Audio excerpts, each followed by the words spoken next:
Hey everyone, this is Keith Scott from out in Sydney, Australia. I'm one of the voices of Bullwinkle J. Moose. It's time to watch Relentless and Unstoppable. And so give it up for your main hosts, Douglas Kenny and Andy McPhee. Hey everybody, this is Doug Kenny and welcome to Relentless and Unstoppable. We have another amazing guest coming on the channel today, so please hit like and subscribe. And after this episode, please stay tuned to the RNU channel for more amazing guests. Let's get this on! Hey everybody, how you doing? Just a quick little share of why I started Relentless and Unstoppable. It was for one very simple reason, because of Doug Kenny. Nothing to do with me at all, zero. I was just coaching Doug, and he took on the coaching and mentoring, and he made all the changes. He took all the suggestions from his parents as well as my coaching, but it was all about Doug, his breakthrough and his weight loss, his willingness to accept that he is dealing with high functioning autism and other issues, but he's never quit, he's never given up. So we did one interview with him to share his story, and then we decided to start interviewing other people, and Doug has now taken over the whole channel, and he does all the interviews, he runs everything. He's just an amazing young man. So RNU was born from simply what an amazing young man Doug is, and his story needed to be shared.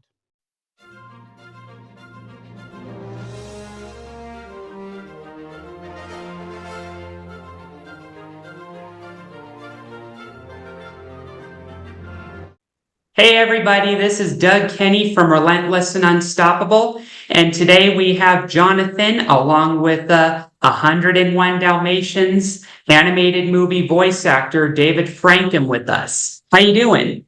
Fine, thank you. Fine. Great pleasure to meet someone relentless and unstoppable. Yep, so where are you at the moment, David? What thing you mean? Yeah, where are you at? Santa Fe, New Mexico. I've lived here many, many years now. I love New Mexico. Yeah, it's a very nice place. I've been there many times. Oh, good. Yeah, so where are you originally from? From England, from a county called Kent, about 30 miles south of London. Nice. I moved to this country in 1955, yeah. That's pretty cool. So everyone, for those who don't quite know yet, David Frankham is the original voice actor in 101 Dalmatians for the character of Sergeant Tibbs, the tabby cat that helps rescue the puppies from Horace and Jasper, and in the big picture, Cruella de Vil.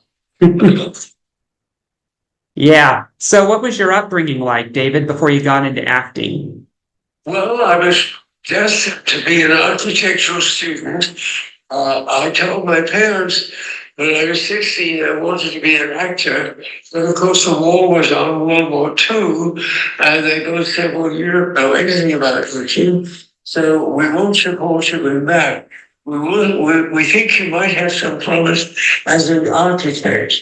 So we will pay your fees and have you trained to be an architect. That must be my future, their choice, not mine. But their circumstances changed during the war, and I found out I didn't have to be an architectural student after all. I got an introduction to the BBC, and I spent 7 years with the BBC. That was sort of my background. So you wanted to be an actor since you were 16, but you got no support whatsoever. No, nobody ever encouraged me. I didn't care because I too, Doug was relentless and unstoppable, but I didn't know it. Yeah, when did you serve in the British Army? Just curious. From 1945 to 1948. Pretty interesting. I came back from London, England after a trip to Scotland back in July before I came back to the States, and toured London, and I discovered that they still have like some buildings that are still somewhat damaged from the bombings during the war. That was pretty interesting. The London Blitz from 1940 for 2 years of just terror. Yes, I've never forgotten those years. You used to sit in bomb shelters, didn't you? Yes, yes. Yeah, it was a good thing that, that all came to an end. Indeed, Doug, yes. And you have connections to Scotland too, David? Well, my mother was a Scot, yes. Yeah, isn't it just beautiful, all the wilderness and all that? Well, I love Scotland, yes. I love it too. So, what was serving in Malaysia and India like during the war? Well, pretty routine. In, first of all, India, just about a year of just being, a soldier in the army. But during Malaya, we were transferred to Kuala Lumpur, the capital. And there was an army competition just on the bulletin board. Members of the army are invited to choose their 8 favorite records, and the most interesting one will be invited to introduce his or her favorite records on the air. Well, I knew nothing about radio, nothing at all. Though because I was bored, there was nothing else to do. I think in my list of 8 favorite popular records from that year. And to my surprise, I was chosen, and thrilled that I was invited to go to Radio Malaya to introduce my choices on the air. I had no interest in radio whatsoever until I sat in front of that microphone. I thought, hey, I like this. And although I didn't know it at the time, that in the long run meant that I wasn't going to be an architect, I was going to be in the BBC of all places. So that's how my BBC career started in 1948, when I was back in civilian life and took a little introduction to the BBC. And somebody looked at it and said, yes, I think you would be very useful to us. And the next thing I knew, I'd been signed to a 7-year contract with the BBC. You never know what's going to happen, Doug. Yeah, life can throw, interesting turns in both good and bad ways, You never know. You could be in the aftermath of like a high school graduation, and you could end up meeting like an actor in Hollywood who was also an acting coach, and that could lead to mentorship. It could lead to you getting some tiny voice roles in a radio play series. You never know, it could lead to you getting a very major role in a Hollywood production and then being nominated for an Academy Award and all that. You never know. And you should go. It's never know. I mentioned that because David Bearman published David's autobiography in 2012. And it's called Week One Was David. And telling his stories, they are exactly like what you described. So the first line in the book is, if I hadn't pulled a poisonous snake out of a pond in Malaya in 1947, I would never have met Elizabeth Taylor. You trace things back, that's completely true. That was John's way, Jonathan here, his way of introducing the first chapter of my book. Quite an eye-catching line, wasn't it? Yeah. In my case, it was a schoolmate of mine from Estes named Cassidy, and I was in the midst of working on a science project with her. And then she got called by the very person that would impact my journey many years down the road, Andy McPhee. You ever heard the name? What's the name? Andy McPhee. He's an actor out in Hollywood in Australia. Oh, it rings a bell. Yeah, without that phone call that he gave to Cassidy while I was in school with her, R&U would not be a thing, Yeah. Yeah, so what are the fascinating stories you have as an actor?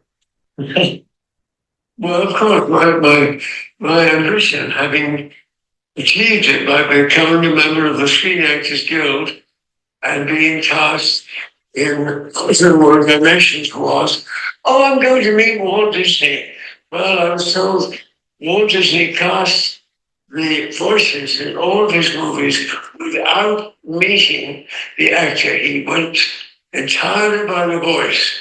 And the famous story is that Diana Durgan, who became a famous star, auditioned for Snow White. He didn't meet her, but he felt she was not the right voice, so she didn't get to play Snow White. So I met him later. I met him at the time. Live feature for him called 10 Who Dared. And on occasion, coming back to the studio to shoot interiors, I finally got to meet this marvelous man. And he was just so charming and nice. I kept calling him Mr. Disney. Everything he was saying, but he kept saying, "No, around here, everybody calls me Walt." And he was just like that. He was just like folks, only a brilliantly talented folk. Yeah, for sure. What do you remember about the voicing of Sergeant Tibbs for the movie? Well, when I knew that I was auditioning for it, I thought, well, I've loved cats all my life. So on the way to the studio, I kept thinking, oh, my cats. Shall I meow? What shall I do?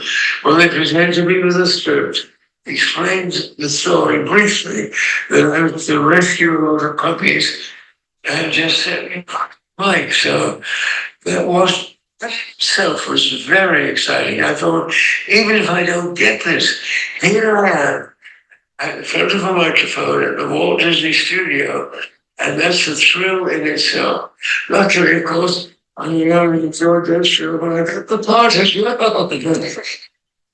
Amazing. Can you give us some of your best lines of Sergeant Tibbs quotes? Oh my gosh, Doug, I don't know. Do you remember any, Jonathan? Oh. Single family of rock. Oh, yes, Fiddle Faddle Rock. That's right.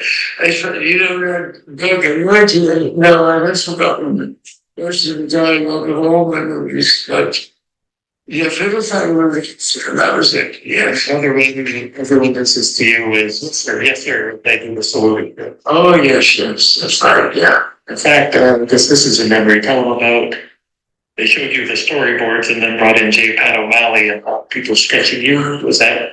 This was very unusual. On the first, we did 3 sessions, recording sessions, over time. And so showed up at the studio for the first time, met J. Pat O'Malley, and was interviewed by the director, a legend, one of the Disney 9 old men, named Wooly Reitherman. And Wooly showed us, we walked into the studio, 3 of the walls of the studio were lined with storyboards. And so Wooly Reitherman then sort of explained the stories to us, explained the sequence to us. And so we started recording on that first morning. And then 2 artists came in and sat actually cross-legged at my feet, sketching me while I was recording the voice of Sergeant Tibbs. I thought, what? And then when I saw the film, these 2 artists actually incorporated some feature of mine, some facial feature into the face of Sergeant Tibbs. I suppose they did that with all of their actors. But I was amazed when I first saw it. Sergeant Tibbs actually looked like me. And it's because of these 2 artists sketching it while we were recording our first lines of dialogue. And I think once you figured that, having been in the British Army when you were doing the lines, you just probably automatically really did the salute. And they probably incorporated that into the character because it seemed you knew it while you recorded. So, yes, sir. No question. Yes, sir. Oh, Fiddle Faddle, nonsense. Yeah. It's all coming back to me now, Doug. You know what my favorite scene in that movie was involving your character? When Jasper mistakes your character for alcohol bottle.